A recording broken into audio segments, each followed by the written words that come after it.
This level starts where control first breaks, not in private, but in front of thousands of viewers watching live. The first case is the TwitchCon foam pit incident involving Adriana Chechik. What was designed as a light entertainment attraction quickly turns into a serious safety failure when a contestant jumps into what appears to be a soft landing zone. The impact is immediate and severe, revealing that the structure beneath the foam is far harder than expected. The live stream continues even as she is visibly unable to move, marking one of the earliest examples of real-time injury being broadcast without immediate understanding of severity. Next comes the Fauci Tube swatting incident. While live on stream, armed officers suddenly arrive in response to a fake emergency call. The situation escalates instantly as law enforcement treats the scene as a potential threat. What makes this case significant is the psychological pressure created by viewers watching in real time, knowing that a wrong movement could be misinterpreted in a high-risk police response. Then there is Jason, the Wheeze livestream picnic encounter. A casual public stream escalates when an unknown individual approaches and begins making incoherent accusations. The situation shifts from uncomfortable to dangerous when the stranger becomes physically aggressive, forcing the streamer to abandon the location entirely while still live. Finally, Sweater GXD's street takeover stream shows a different kind of risk: uncontrolled public chaos. Cars perform dangerous stunts in crowded intersections, while live streamers film from close range. The situation escalates when a vehicle loses control and strikes a bystander, yet the event continues unfolding as if nothing has stopped. This is level 1, where entertainment, public space, and live streaming begin to collide, and reality starts slipping out of control.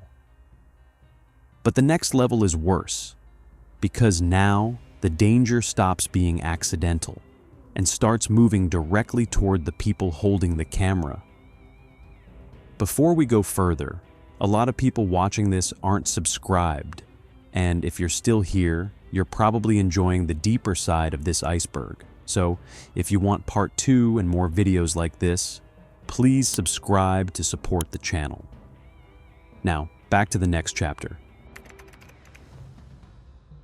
At this point, the situation stops being accidental. It's no longer just bad timing or risky environments.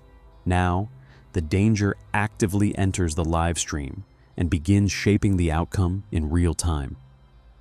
The first case is Jason the Wheeze picnic live stream in Los Angeles. What begins as a casual public stream quickly shifts when an unfamiliar man approaches the setup. At first, the interaction seems like a standard case of mistaken identity or unwanted attention.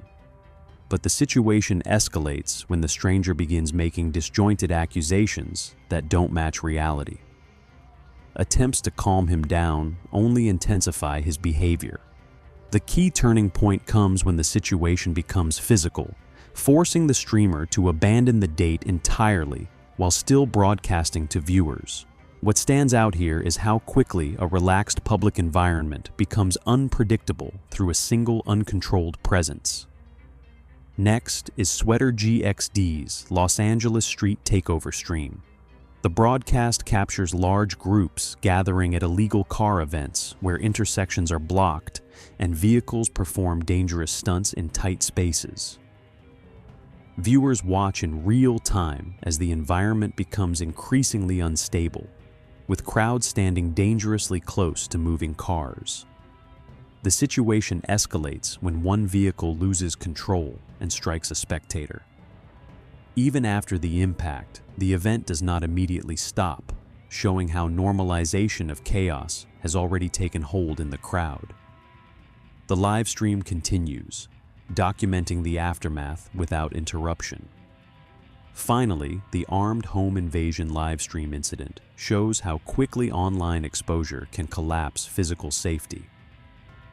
During a casual indoor stream, repeated visitor harassment outside the property escalates into a coordinated break-in.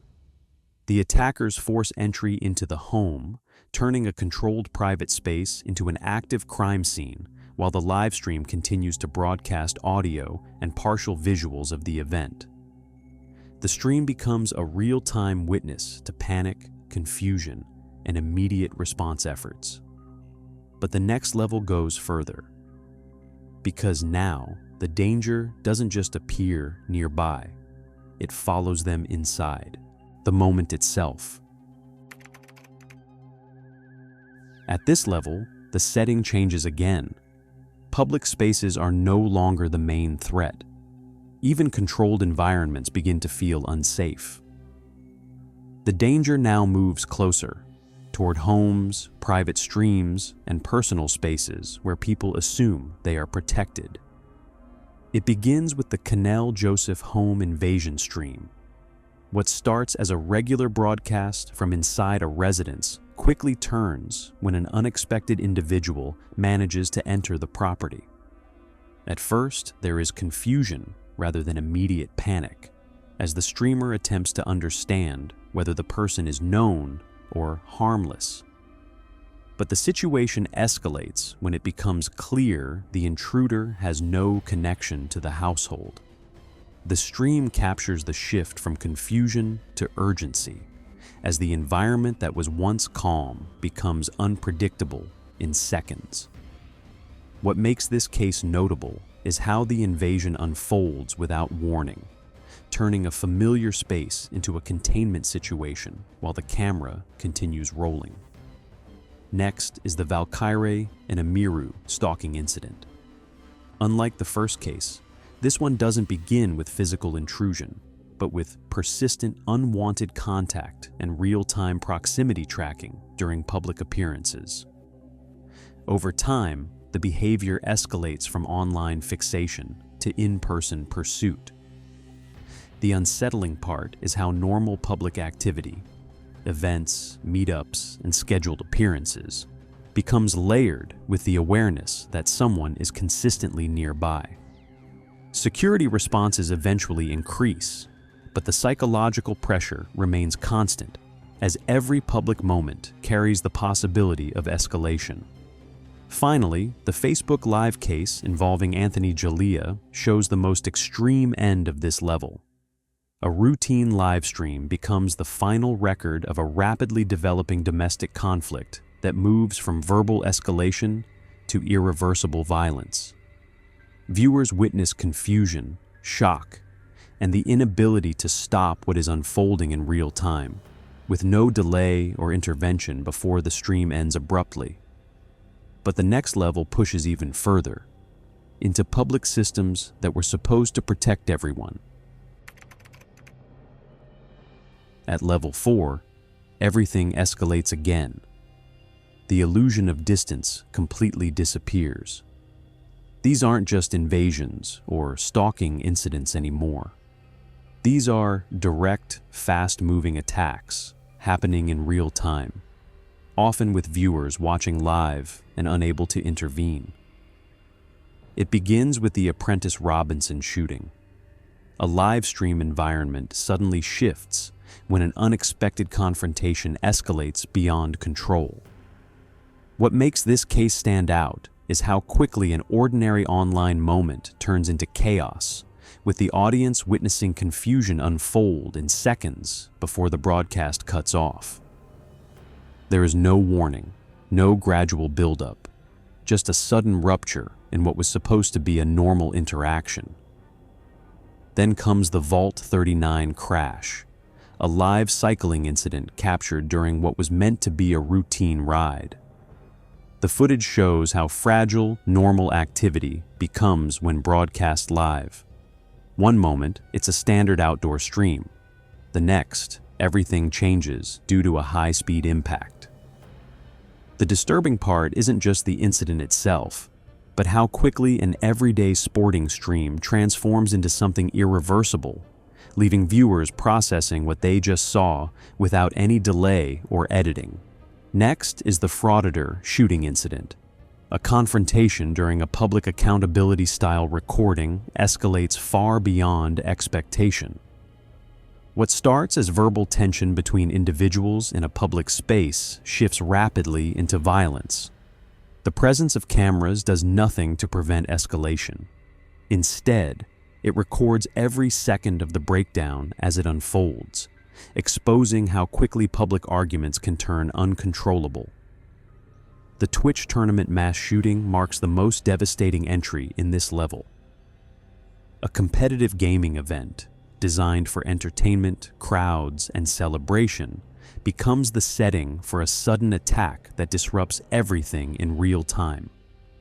Security presence, audience size, and structure all fail to prevent the outcome, showing how even organized environments are not immune to unpredictable violence.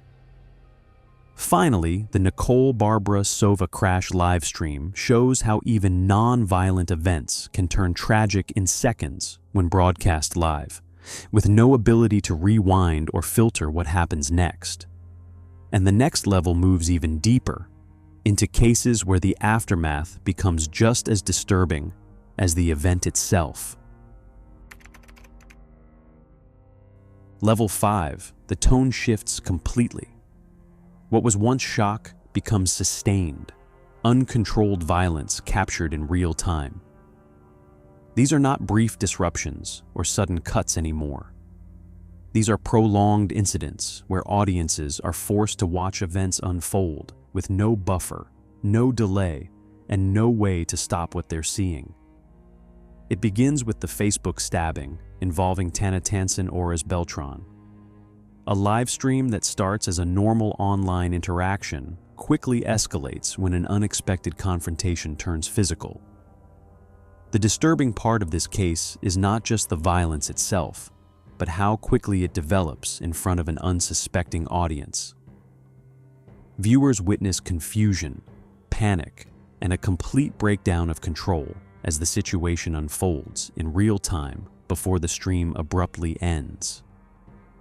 Next is the mayoral candidate shooting in Mexico. A political live stream intended to connect a public figure with supporters becomes the setting for a sudden and shocking attack. The presence of cameras and public visibility does nothing to prevent escalation. Instead, it documents every second of a moment that was never meant to happen, turning a campaign event into a recorded tragedy that spreads instantly across platforms.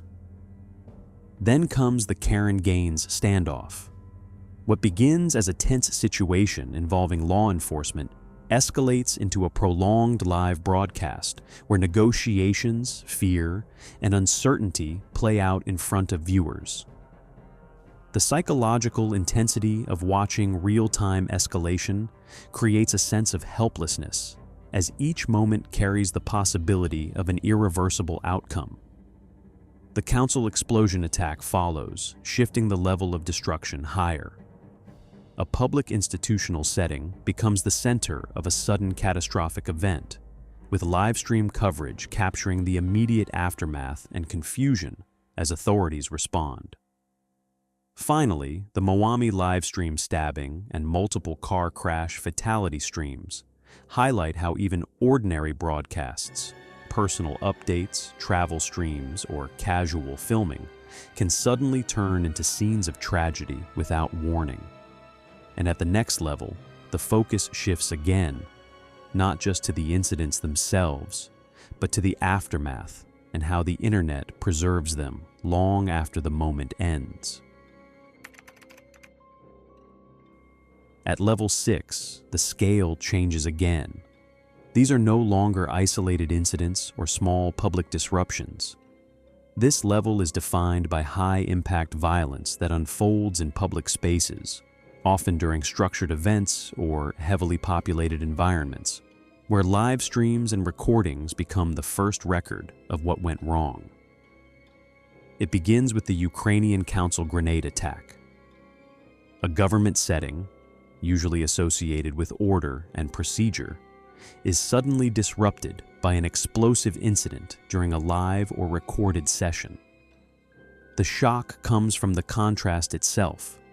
Officials gathered in discussion, security present, and then instant chaos.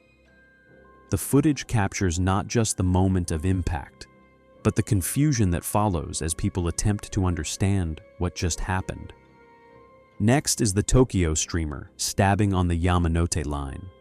A confined public transport environment becomes the center of an unpredictable confrontation. What makes this case particularly disturbing is the setting itself. A routine commute in one of the busiest train systems in the world. The live stream records the escalation in real time, with no opportunity for escape or intervention within the frame. Then comes the bodybuilder influencer killings. A fitness personality known for online visibility becomes the subject of a violent encounter that unfolds across social media platforms. The unsettling aspect is how public identity and online presence amplify the spread of the incident, turning a personal tragedy into a widely circulated digital event within minutes. Finally, the police standoff escalation case brings this level to its peak. A tense situation involving law enforcement develops into a prolonged live incident where negotiations, positioning, and escalation are partially visible to the public. The live stream, or recorded coverage, creates a fragmented but continuous view of events as they unfold, often without clarity on how it will end until after the fact. But the final level goes beyond even mass events, into cases that leave a permanent mark on how these incidents are remembered online. This is where individual incidents disappear into something larger. Events so severe, they redefine how online, platforms, public safety, and digital memory are understood. These are not just live streams anymore. They are global shockwaves, replayed, re-uploaded, and analyzed long after the moment ends. It begins with the Akihabara massacre. A crowded public district in Tokyo becomes the scene of a sudden and devastating attack that unfolds in a matter of minutes. The area, known for its heavy foot traffic and constant activity, turns from a normal urban space into chaos almost instantly. What makes this case so widely remembered is how quickly it shifted from everyday normality to mass panic, with witnesses and recordings capturing fragments of the event that later spread across the internet. Then comes the Facebook Live confession involving Terrence Matthews. Unlike the previous entry, this case is defined not only by the event itself, but by its aftermath. A live stream becomes a direct record of a confession made in real time, forcing viewers into a situation where they are no longer just observers, but unwilling witnesses to an unfolding admission of responsibility. The broadcast spreads rapidly, raising questions about how platforms handle live content when events escalate beyond control. What connects both cases at this level is scale. The impact is no longer limited to a single stream or audience. It expands outward, reaching global viewers within minutes. News outlets, social media platforms, and discussion forums all become part of the same cycle, repeating the footage, dissecting the details, and amplifying the reach far beyond the original moment. And once you reach this point, the iceberg stops being about individual cases and starts becoming about how the internet itself remembers violence.